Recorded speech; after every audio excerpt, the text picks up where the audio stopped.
Hello and welcome to this on-demand event today. My name is John Sheik. I'm here from UniTasterDays, and with these events, we introduce you to studying different subjects at university. And today is the turn of illustration, and I'm delighted to say that I'm joined by Amy Dewhirst from the University of Wolverhampton.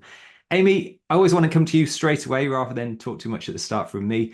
So with that in mind, we like to find out a little bit more about our guests right at the start, and we call this the "What You Do and Why Do You Do It" intro. So do you mind just telling us a little bit more about yourself? Yeah, as you said, my name's Amy Dewhurst, and I'm a lecturer here and course leader at the University of Wolverhampton, and I'm course leader for the BA Honours Illustration course. So that's what I do sort of in the day to day. I'm also a freelance illustrator myself for publishing and children's publishing. So, like a lot of universities, I'm working in the industry that I'm teaching in, and I love lecturing in illustration because I really like helping the next generation of creative practitioners nurture their individual voice and develop their visual language, ready for a career in the creative industries, which can be really rewarding. I think illustration is one of the best jobs in the world. So I really like helping other people kind of get on that journey and get on that pathway. Fab, thank you. And on that subject, then, best job in the world. Can you just tell us a bit more about it? So, why should a student be interested in studying illustration at uni?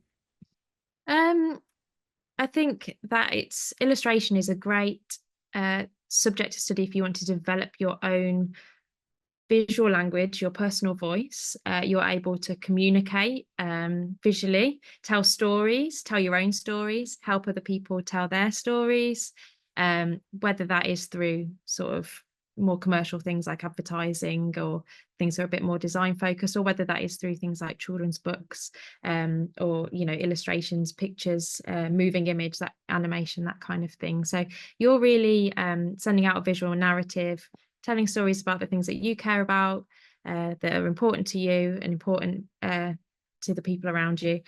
Yeah, I think it's a really special job to have. So, Amy, we were chatting before about children's books before we started recording, and that's one thing that if anyone Googles you afterwards, will be able to see a lot of your work is related to that. But in terms of, say, a student that's interested in studying illustration, do you mind just telling me a bit more about what they can expect actually on the program, on the course? Yeah, so probably the thing that gets a lot of our students coming to the course is things like comics and graphic novels. I think that is kind of where most people experience illustration first. Definitely for me, when I was younger, it was through children's books. I remember like seeing Quentin Blake and thinking, I want to do that, and yeah, drawing frogs over and over again. And that was where it all started. So yeah, there is that illustrating for books, children's books, comics, graphic novels, the Beano, whatever. But it's so much more than that now. So our illustration course and a lot of illustration courses in the UK now are much more diverse, much more broader. They're sort of breaking down the kind of barriers that kind of divide subjects up a little bit. So it creeps into things like moving image, new media. You get illustrators that are also exhibiting artists. So you might expect to find a course that supports you in kind of all of those avenues and enables you to find your specialism. So you would expect to see lots and lots of opportunities to try different techniques and workshops, whether that's traditional or digital. So it might be lots of drawing and painting and going out and observing and making dummy books and storytelling visually through traditional bookmaking, or it might be kind of digital skills. So you'd expect a course to kind of support you in developing those. You'd expect it to help you refine those skills and help you find where you fit in the industry, because everybody's different. Not everybody will want to be a children's book illustrator. Some people might want to go into games development and just really focus on character development. Some people might want to be concept artists or animators or work in new media and with sound. So once you sort of test everything out and find those specialisms, you can expect to be kind of supported in investigating that specialism, making sure that you're growing your own individual visual language. So you're not just doing what everyone else is doing. And yeah, you'd expect to find on an illustration course at university, contextual studies that really help you underpin your practice, so you'll know where your specialism comes from, where your work sits within that specialism, and where that specialism is moving towards today, so that you can keep your practice sustainable and contemporary, so that when you graduate you'll remain kind of employable in the creative industries kind of moving forwards. So it's about kind of everything that's underpinning your work. Why are you doing it, and where does it sit in the real world? So that's a little bit of what you would expect from an illustration course. Brilliant, thank you. And actually, I didn't think before this recording started I knew much about illustration, but yeah, Beano, Quentin Blake, Oh, I knew more. love the Beano. I was in the Beano fan club. And it's for the person that edits our videos, Jamie, is massively into illustration. So this is probably, of all the hundreds of videos we've done, this is probably the one that he'll enjoy listening to and editing the most Oh, out. good.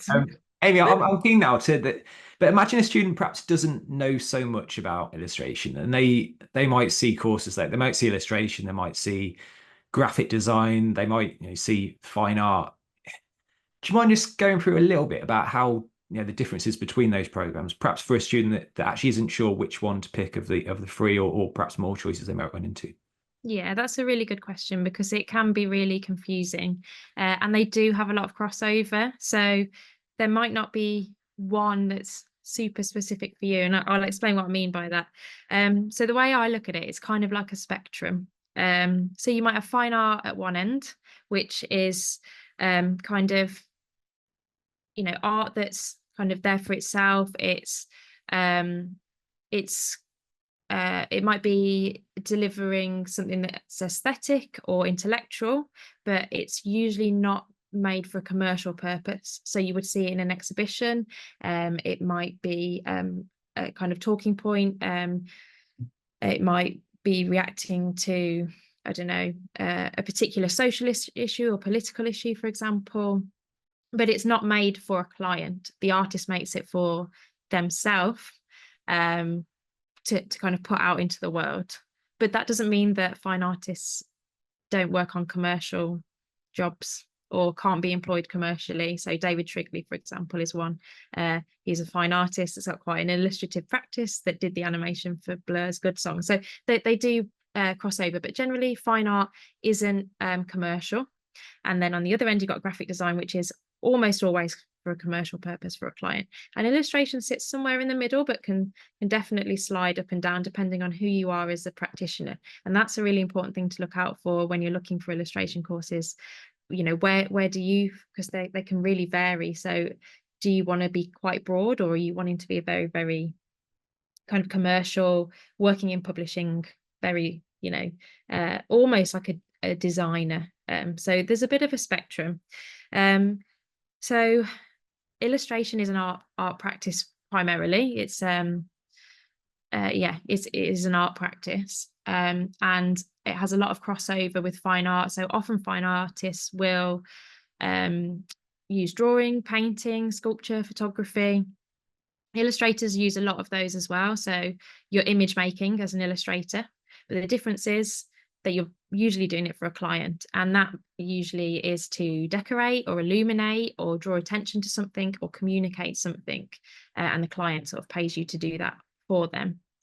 Then you've got graphic design, almost always commercial, and that's almost always communication and imparting information. And they might use illustrations within their designs, but they're also looking at things like layout, interface, and the design and how something works a little bit more. Whereas illustration, you're making an image that will communicate a concept for a client, whether that's a publishing client, a children's book, for newspapers and magazines. So you might have a newspaper article about something that's quite abstract, and an illustration is really good to put in instead of a photograph, because if you wrote an article about mental health, you can't take a photograph of mental health, but you can be really playful with illustration. So graphic designers tend to be a little bit more anonymous. They often, they can work for themselves, and their design style can be very much what they're sought out for, but often they work in a studio or a firm that and their work that they produce aligns with that firm's kind of design principles.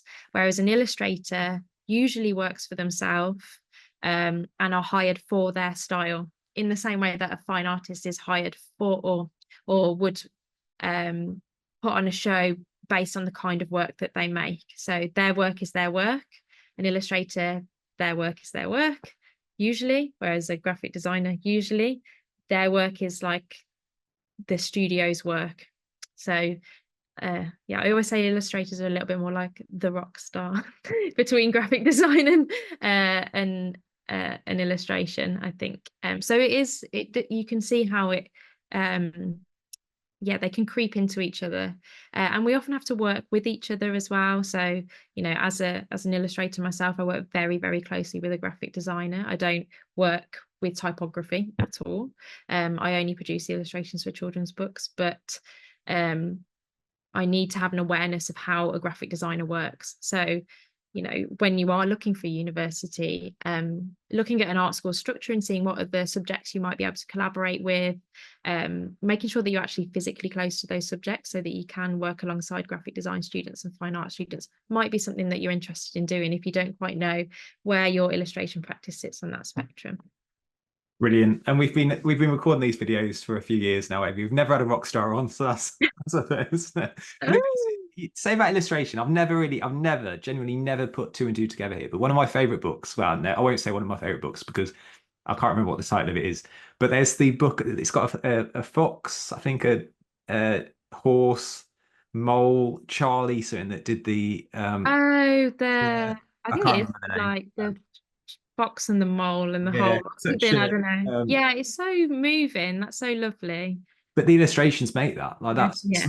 that it is that so an illustrator it actually it might have been someone the person who wrote it I think did the illustrations as well in that sense, which is probably a new, Yeah. but it just shows you how the power of that when you kind of look Yeah. at things. So my favorite book, which I can't remember the title of, The Power of Illustration, eh?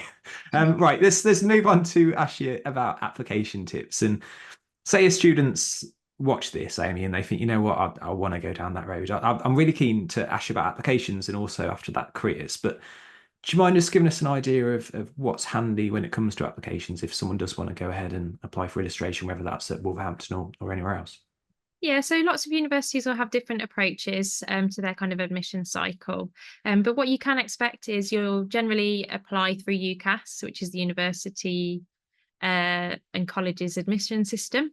And you'll have to write a personal statement, as you would with any subject, and you attach that to your application. So I like to see in a personal statement, what is it that, you know, it's great that you might be doing A levels or a level 3 BTEC, or you might have done your A levels a long time ago and you're coming from working in industry or whatever it is, or you might have had a big gap from education. The most important thing for me is what is it about you that demonstrates that you love or that you are really invested in the subject. So it's not just that you're doing the work that the teacher's asking you to do, but what are you looking at, what are you reading, what exhibitions are you visiting, what graphic novels do you like to read, what animations are you watching on Netflix, you know, what do you keep a sketchbook, you know, what do you do with your non-college time, because a degree is 3 years full time of you fully immersed in that subject. So you just doing it because your teacher's been asking you to do it isn't enough, really. So, you know, what motivates you outside of just being asked? So that's what I like to see in personal statements. Obviously, your college courses are really important. They're giving you all those technical skills and that knowledge and understanding of your, you know, art or design subjects that you've been studying. But I want to know, what is that little bit of extra about you, like the seasoning? What is it that's yeah, that demonstrates that actually this is your passion, not just because somebody's asked you to. And you, depending on the university, you'll probably be invited for a portfolio interview, whether that's online. Some universities like you to submit a portfolio, and they review it digitally, and then they'll send you an offer electronically.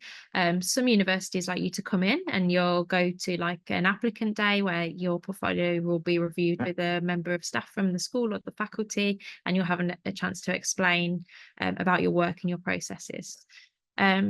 So I think regardless of the format of your portfolio interview, I think the main things is to make sure that your portfolio, whether it's digital or physical, is a really professionally presented sort of capsule collection of your work. So probably about 10 to 20 slides, your best work. Now that might not necessarily mean like your finished work, your final pieces, but the work that shows us who you are the best and what your visual language and your practice is. So it's fine to have developmental work in there if you present it really professionally. So you can take really good quality photographs or scan in sketchbook pages. They're really nice to see. You can put in your final artworks. Sort of make sure that your portfolio, so your 10 to 20 pages of your chosen artworks, have a nice flow to them, so that when you're explaining it, if you have to explain it, that it makes a bit of narrative sense. So you might be talking us through the processes that you like to engage with, and then a look at your final pieces. You might want to section it into different projects. It's always nice to see things in there that your college haven't necessarily asked you to do, but things that you're working on the outside as well. It's nice to see a bit of both. Yeah, because often your college projects might not necessarily reflect your kind of obsessions, and your obsessions might not necessarily reflect the really good skills that you've been learning at college. So make sure, don't only go one way or the other, put a bit of both in. Love to see developmental work. So if you do have the opportunity to go in for a portfolio review, sketchbooks are always really nice to see, because anyone can be trained up to make a really nice picture. But actually, what are your problem solving skills? How do you work through a problem? How do you work through a brief? What kind of research are you collecting? That's really, really valuable for me to see. So I think that often speaks louder than somebody's really slick final pieces. And I suppose the most important thing is that we're not expecting you to be the world's greatest illustrator or even an illustrator just yet. It's just a good demonstration of the art and design practices that you've been nurturing for maybe the last 2 years, and kind of, a little capsule of kind of your best bits, without worrying that you're not the next Quentin Blake or whatever. You've got 3 years to get there if that's what you want to do. But so an open mind, an excitement about the subject, and a good demonstration of your technical skills is what's most important. Fantastic, nailed it. What a brilliant answer that. I was actually going to ask you separately about portfolios, but you beat me to it. Sorry. No, it's great. Thank you. The last thing I want to do then is talk about careers. So do you mind just giving us an idea, Amy, of what students go on to do? They say do illustration at university. What opportunities are out there for a student that's completing the course? So it's really quite broad. I mean, the obvious answer would be you would go and be an illustrator, and that was, when I was studying illustration, that was my ambition, and that's what I wanted to do, and I made it happen. But that's not the only avenue. The landscape's changing, the boundaries between subjects are eroding a lot more. So we have students going into lots and lots of different jobs. The probably the most consistent thing is that you're preparing yourself for a job in the creative industries, whether that is as a freelance illustrator or not. So our most kind of recent graduates, we've had people going into ceramics and silverware design. So they're designing the designs for tableware for hotels. So that was quite, you wouldn't necessarily think to study illustration you can go and do that, but within a couple of months of graduating, that's what she was doing, and her designs are in hotels in London. We have editorial illustrators, so that's illustrators that they work for themselves, but they illustrate for newspapers and magazines, so they'll be represented by an agent who finds them jobs, and then they work with that agent to illustrate newspapers, magazines, and publications. We've had games developers graduate from our course. Graphic designers is another one. So if you are more towards that design end of the spectrum, you can really focus your final year work towards that to go into a career in graphic design. We've had art directors. So we've had students leave and then work as senior designers and then moved into art direction. We've had students go and work for children's magazines, in children's publishing for children's books. We've had comic book artists or graphic novelists, print technicians, service pattern and giftware designers. So it's really, really broad. And I think the most important thing to know about kind of illustration or any creative course is that you're going to be developing transferable skills. So you might not decide that being a kind of cut and dry traditional illustrator, if it's not for you, it's not for you. But there's going to be so many other avenues that will take you into the creative industries. So you'll learn how to work in a studio environment. You'll learn how to use the specialist equipment that aligns with your practice. You'll be able to work as a team. You'll be able to work with other subjects. You'll be able to work under direction independently. You'll be able to research. You'll be able to kind of, debate contemporary issues. You're developing your confidence, which is, we've had students go on and they've wanted to kind of have a social sort of practice. So they run workshops, or they might go on to be teachers, and they've really developed their confidence while they're on the course and their kind of professional skill set. So there's lots and lots of creative transferable skills that aren't just specialist to illustration, like the digital skills and the, how to make a dummy book and how to lay out a comic, or, how to use After Effects or whatever it is, or animation skills. But there's lots and lots of transferable skills that will set you up nicely for a career in the creative industries, kind of whatever the discipline. So it can be really, really broad, but we do have lots of students that go on to be freelance illustrators, as you'd expect, and that's their ambition when they start, but not for everybody. There's a whole host of jobs out there that a degree in illustration can prepare you for. Fabulous, Amy. Thank you. And broad's great, and I'm so glad you mentioned about transferable skills as well, because lots of people go to university and they don't end up doing the course they did, and it's transferable. Yeah, but that's the thing, isn't it? I think there's a big sort of conversation about, well, what job will you have? But like my uncle was a gravestone carver, or like great uncle, some sort of relation, for 70 until he was 75. That from when he was 16 or 15 to 75, carved gravestone, stonemason, all that time. Jobs don't like that. It doesn't work like that anymore. You often have like a portfolio career, and I think that's what's really exciting about having a degree in a creative subject, that it opens lots and lots of doors, and your job can change and evolve all the time. You're not on this set path, and I think that often makes previous generations a little bit nervous, because that's a little bit of an alien concept. But it's the way the world is now, and you've got to embrace it, and if you work hard at it, then it'll work for you. But yeah, embrace it, pick up those transferable skills. Yeah. Yeah. Amy, thank you so much. So the final thing, Amy, for me to do is just to say a big thank you to Amy Dewhirst, who's today been joining us from the University of Wolverhampton for this guide to studying illustration at university. Cheers, Amy. Thank you. You're welcome.